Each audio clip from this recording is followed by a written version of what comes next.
with you. All right, cool. All right, man. So I'm here right now with Dominic Colella. Is that how you say your last name? Yeah. Awesome. Dom's been a member with us for almost a year and a half, almost 2 years now since we opened up the new location. And he's by far one of our most consistent members we have here. And he went through a pretty catastrophic injury back in March. And I'm going to have him talk about that.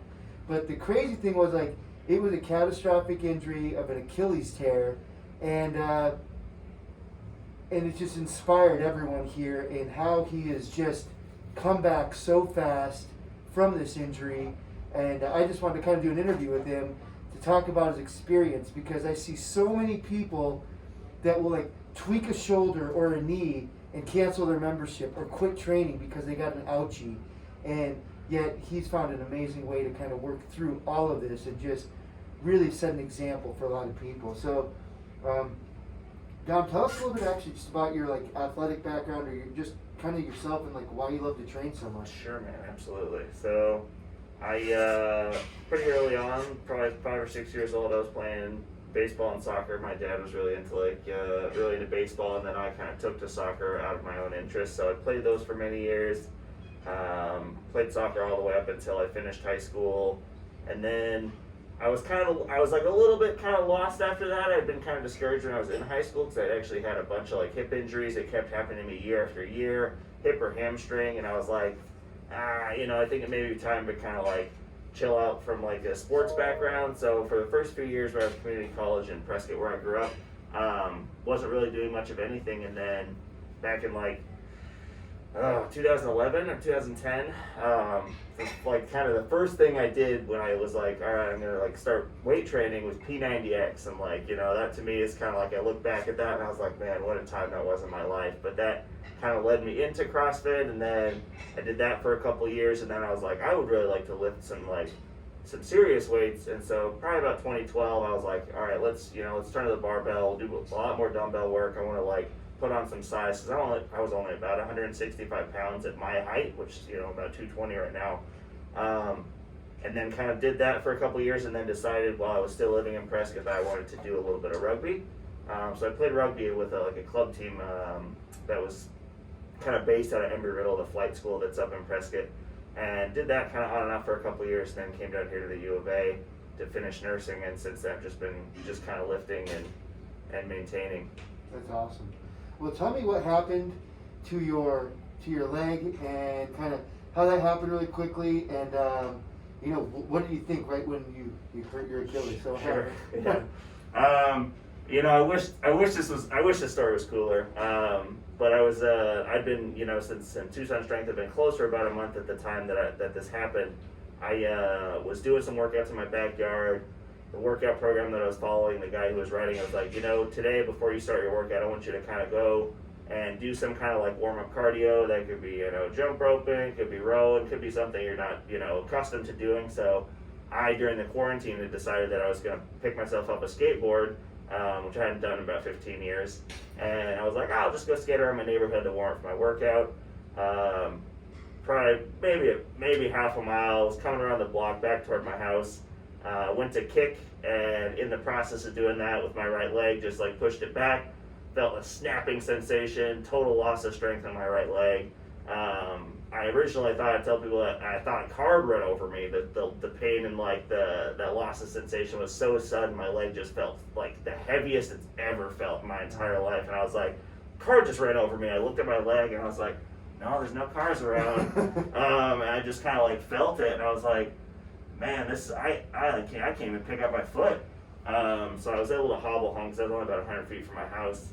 And a buddy came over, and he kind of, like, did a couple just very basic diagnostic things. He was, like, trying to stimulate the nerve back there, and he goes, man, if you don't have any, like, muscle movement when I do this test, it's like about 96% chance that you've ruptured your Achilles. And I was like, boy, that's not what I wanted to hear, in the midst of all this. So I did end up going and get diagnosed, and Noah, who operates TSR, had one of his buddies do an ultrasound on me, and they're like, yeah, man, you've got an 80% rupture through your tendon. Wow. Like, that's a bummer. So that's like, by far, I know one of the most serious, that's athletes' careers. Yeah. It's a very serious injury, and it's a very long process. They say expect a year, 9 months to a year of just recovery, and you're still maybe not 100%. So tell me what happened. You got your surgery, and then you used Dr. Noel Abrahams at Applied Physical Medicine. So tell me what happened. So you got your rehab done? Yeah, so I had my surgery back at the end of April, and it was still like under, like outpatient surgery was kind of still operating under COVID, but like my surgeon kind of was able to get me in quickly, which was really fortunate because like that was probably like the lowest I've been, like from even if I not when I was playing sports, but just in general, kind of like I like to maintain kind of like a baseline athleticism, and when this happened, I was like, man, the first thought was like, am I ever gonna walk normally again? Because like you said, I think about Achilles as like one of the scariest injuries in my mind. Is like that tendon is like so important to like locomotion that I was like, I don't even know what I'm gonna do. So I was really low. I had to like call my job, and I'm like, I'm not gonna be able to work. And they're like, well, we can give you 3 months off. And I'm like, gosh, it's like, is that gonna be enough time? And like, it's like, is it gonna have to like kind of go into like that long-term disability point? But thankfully, I was able to get that surgery quick. Start back on my recovery, and everything really has been like very much ahead of schedule to what I was expecting. So I guess I'm very fortunate in that regard. Well, you're fortunate, but how long was it before you were working out again after your surgery? Well, as soon as the gym reopened, I came back in here. I was, Which is like a month I was month wearing, and a half? Maybe, yeah, because April 29th was the surgery, Yeah, and then we opened at the beginning of June. No, beginning of middle of May. Middle of May, so yeah, I was 3 weeks. I was back in, Wow. getting stuff done. So he was getting stuff done. He was working with a physical therapist that was kind of helping him rehab it. But he was in here on your he had his leg up on this little I had like stroller. a pirate peg leg kind of thing that was like, my one leg I was kind of, hopping. Yeah, so he had one leg on and he was kind of kicking with the other leg. Glad your other ankle. Yeah, right. We can support the weight. But he was in here working out. So tell us about the workouts you were doing, because Sure. obviously you couldn't work out that leg. So what were you doing in here, man? I spent probably 3 out of the, I came here, was kind of here still 6 days, 5 days a week. So I don't know what I don't remember your guys' schedule, but at least 5 days a week I was coming in. I was doing kind of a combination of like a lot of upper body stuff, but then I was still doing as much unilateral work on my left leg as I could. As I was kind of progressing in my therapy, Noah was like, yeah, you can probably start doing stuff on your right leg if you're able to bear a little bit of weight. So I was, just doing like body weight lunging. I'd be doing split squats on that injured leg if I could I'd just have a little thing in front of me kind of holding on to it, allowing me to maintain balance. I'd start doing walking stuff, and now I've, progressed all the way back into jumping and jogging, so. So you've been jumping and jogging, and it's been not even 6 months since your surgery. About 4 months now. 4 months since your surgery. 5 months, 5 yeah. months. So you're doing a lot, and there's a lot of research that shows that if you have an injured limb and you work your opposing limb, that there's actually a ton of carryover to the other leg. And I think that proves it, because watching your development now, it's been a huge change in your walking.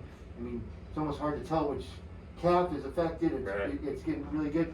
So you did a lot of upper body work, and then you worked your other leg as much as you could. As much as I could, man, until it was. So why is that important? Because I see, again, so many people will tweak an elbow and then just say, I can't work out. What was the difference for you?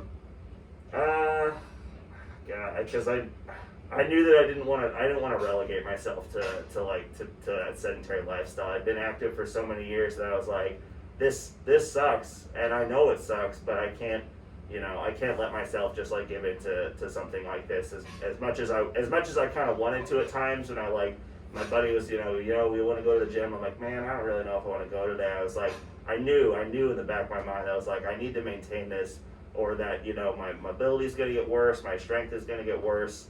I don't want that to happen. I just turned 30 this year, and I'm like, I'm not going to let this injury define, me and my athletic career for the rest of my life. Right. I think that's a super positive mindset to have, because it's about more consistency. I think. What has this given you insight to in your training moving forward? Is there anything else you're focusing on more? Has this injury given you any insights? I mean, I kind of, to some degree, when I was going through physical therapy, it kind of has really enlightened me about like the necessity for like, I mean, calf strength, obviously, and then kind of like awareness of my feet. You know, it's, you know, we kind of like people kind of like, you know, they want to work on one thing when they're squatting. They worry about their, you know, the knees coming in, or, you know, things related to the hip. But like, you know, something that I've kind of like come to really think about and realize through the course of this recovery is that, you know, it's like your feet are your point of contact with the ground. And if, you know, if you're not kind of like in tune with you know, how you're moving and how your feet are making contact, and, you know, being conscientious of that, you know, you kind of just forget about it. You take it for granted. And so working on like that foot strengthening when I was in PT, and then continuing to do that here at the gym and at home, I think has been kind of like really important for me, and kind of helped me kind of work through this injury a little bit faster. You know, I'm sure you've seen people that have gone through similar injuries or even less injuries, right? Do you have any specific advice to tell someone that might be struggling with an injury or an ache or a pain that thinks it should keep them out of the gym? Tell me, what do you have for them in terms of that? Sure.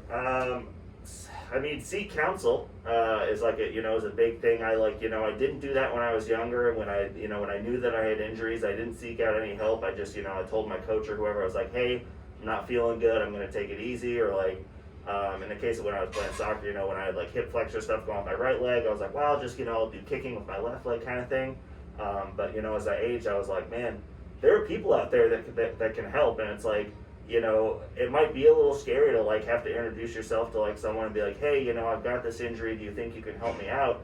But I think ultimately, the earlier you seek that kind of like, that help or start working on stuff that's going to proactively benefit you down the road, it's so critical that happen early, instead of like letting stuff get to you and like letting, because the longer stuff goes, it's like cumulative fatigue. Your body's like, I can do this for so long, but then you reach a point where you're like, well, now I can't. And if I had dealt with this 4 weeks ago, or 2 months ago, or whatever the case may be, then you could be normal, or or at least modifying things in such a way that you're able to do things pain free. Right. Absolutely. I think that's a huge thing. I think seeing your consistency has been the coolest thing. Is like not coming in like you train hard, but I don't see you crushing yourself. Yeah. You just come into the gym and you put in work. Sometimes harder, sometimes lighter, but you put in consistent work. And I think that's a real huge take-home message I've seen with you. Is like, I'm gonna do what I can today. I'm not gonna destroy myself. And I think some people think if they go harder every time they're in the gym, and if they can't push that hard, it's not worth it. Right. And what do you have to say, kind of, to your experience with building consistency over intensity type stuff? I mean, I was all about that intensity when I was doing CrossFit, and I can empathize with people who are like, if I'm not, my heart rate's not 200 and I'm just like a sweaty mess on the floor, then it wasn't worth it. But over time, I'm like, quality's more important, and I try and emphasize that in the people that I used to train. That you can still end up a sweaty mess on the floor, but what I want you to focus on more is like, how the quality of the work that you're doing. And so that's, it's very true that when I come in, sometimes I end up looking sweaty and I'm real out of breath if I'm doing, like lunging or that kind of thing. But for the most part, I'm really more interested in like how well I'm moving, because, that kind of like mind muscle connection, I think is way more important for me, from a recovery standpoint. And then kind of like going forward, it's, it gives me insight about my body, and I'm like, now I know how certain movements affect me, and I can kind of tailor my workouts and be like, hey, this worked well for me before, but maybe I'll try this in the future because I feel like I can get a little bit more out of it.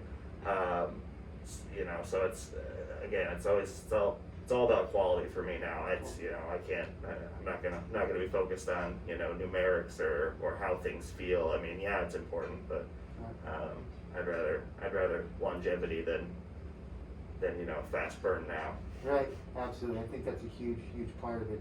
Well, thanks, man. For sure. I really appreciate you taking the time. I think a lot of people need to hear the message of being able to continually push, through these injuries and around these injuries in a smart way, because you're coming out really strong on the other side, and I think a lot of people need to hear that. So, thanks so much, man, for spending time. Thanks for having me. All right. Appreciate it. Cool.